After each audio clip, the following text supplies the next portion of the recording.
Here are 5 huge mistakes you're making as a hybrid athlete that are stopping your gains in the gym and killing your performance on the trails. Alrighty, so I'm downing a massive bowl of carbs before the gym. Oatmeal and honey, delicious combo. A couple of months ago, I made the mistake of underfueling. It's because I had this false idea in my head that I needed to look good to be confident. And in order to achieve that goal, I ate less and less and less just so I can look lean and shredded all the time. Undereating to look good not only made me feel guilt around meals, caused me to overeat and have stress around food, but it also undermined my performance in so many ways. What's up, boys? See all this food behind me? A lot of people have a fear of eating it. Not the actual food itself, but going over the calorie limit, which I have that fear 100%. And the reason I have this fear is because I'm scared of not achieving what I want to achieve. And I'm scared of not looking good. But recently I decided I really want to start prioritizing my health and how I feel over how I look. When I made this jump, I actually ended up looking better when I was eating 300 to 500 calories over my maintenance calories. And I got so much stronger, and most importantly, I feel better too.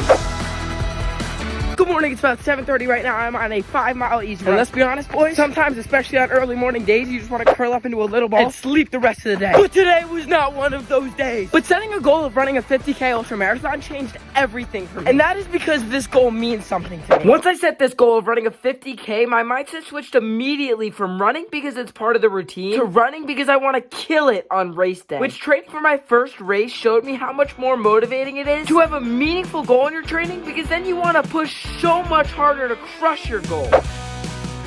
Alright, boys, I'm hanging out after my run and I am sipping on the electrolyte drink. And if you look down in the comments, they call me the hydration wizard, which is definitely true. The mistake that people make when it comes to hydration is over drinking water and not getting enough electrolytes / sodium. When you're running, you sweat out so much electrolytes, especially in the hot, causing you to think you're thirsty and down water, when in reality, you actually need electrolytes. Okay, don't get me wrong. Guzzling down some nice ice cold water is super important as a hybrid athlete. But forgetting your electrolyte intake alongside of this water is a common mistake, and you may not realize but consuming 500 to 700 milligrams of sodium per hour of exercise alongside a gallon or more of water a day will give you that edge so you can hit a PR your next workout and crush your competition in your next race.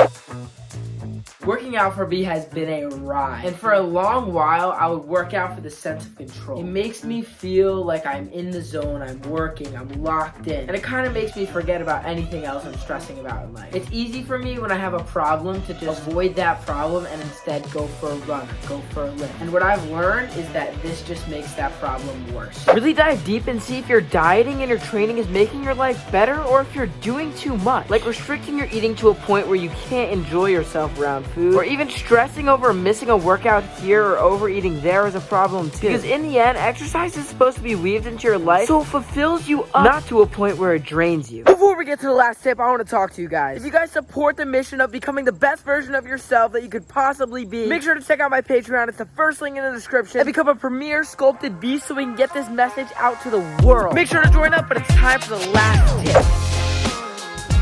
Oh yes, dinner time. Overthinking your training is like how tall you are. It really doesn't matter, okay? I would stress out about missing exact macros or not hitting a workout exactly how I want it to go. But that stress did more harm to my body and my results as a hybrid athlete. We've all seen those videos of people saying that veggies are killing you or red meat causes cancer, when in reality, in excess, these things may be 1% true. But truthfully, there is no perfect food that does not have one mechanism promoting something bad. So just eating a balanced, healthy, whole food diet full of fruits, veggies, meats, dairy, nuts, while sticking to your macro and training goals about 85% of the time, you will do yourself more good by occasionally going out with friends and eating that ice cream than sitting in the corner stressing about it. Thank you guys so much for watching, and hopefully you learned the 5 huge mistakes you're making as a hybrid athlete. And if you think I deserve it, it would mean the world to me if you liked and subscribed the video and join the Patreon so we can get this message out to the world. I can't do it by myself, boys. I need your help. Hey, let's get it. We're gonna keep grinding and keep working hard. Here we go, boys.